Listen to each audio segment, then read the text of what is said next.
Ngunit, katulad ng isinaad sa sulat ng Metro Waste at ng Pileco, napatunayan na hindi rin sila binayaran. Ngunit nung Enero lang sila binayaran ng taong 2025. And as we speak, with regard to our record, no, ang bayaring kakaharapin natin at hindi na kinaya rin ng mga naturang kumpanya ang malaking operasyon ng pagkolekta ng basura ay tumataginting na 950 million pesos. So para po sa simpleng arithmetic, umalis ang Lionel, dala ng hindi nabayaran ng 8 buwan at 561.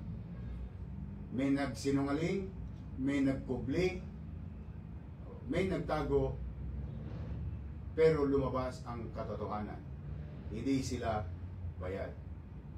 Pinalitan, kung anuman dahilan, hindi ko po alam. Ngunit, hindi rin may tatanggi na hindi nakaya ng bagong kumpanya na kinuha ng nakarang administrasyon na sila'y hindi binabayaran din magpasa hanggang ngayon. Kaya ang sakripisyo, taong bayan, tayong mga taga-Maynila. Humigit kumulang 2,000 metric tons of garbage should be collected every single day.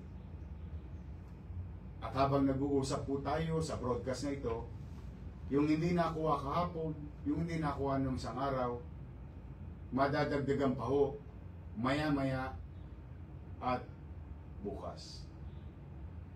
Hindi po matitigil ang magiging problema natin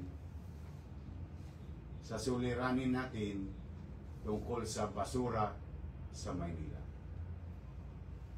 Mga nanay ko, mga tatay ko, mga minamahal ko lolo't lola, at mga batang Maynila, at sa mga taong dumarako sa Maynila araw-araw, gabi-gabi.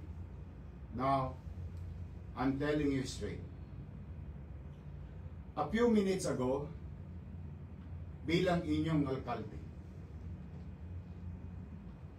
buong kababaang loob ako na nakiusap sa Lionel Waste Management for old time's sake.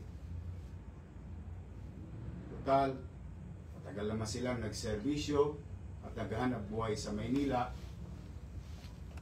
Nakiusap ako sa mga may-ari nito na kung po pwede, hakutin muna nila ang basura ng Maynila ngayong araw na ito ng libre, nang walang gastos sa taxpayers' money.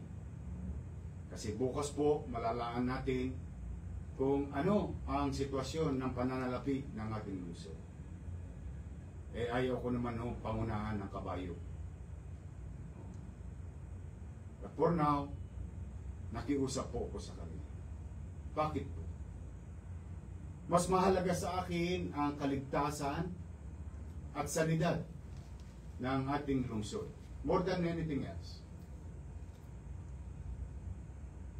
Ang pagkalat ng basura at pagtambak nito ay maaaring magdulot ng panganib sa mga matatanda natin na mahihina na, sa may mga sakit, sa mga bata, sa mga pagkain kinakain natin na maaaring dapuan ng insekto galing sa mga tambak na basura.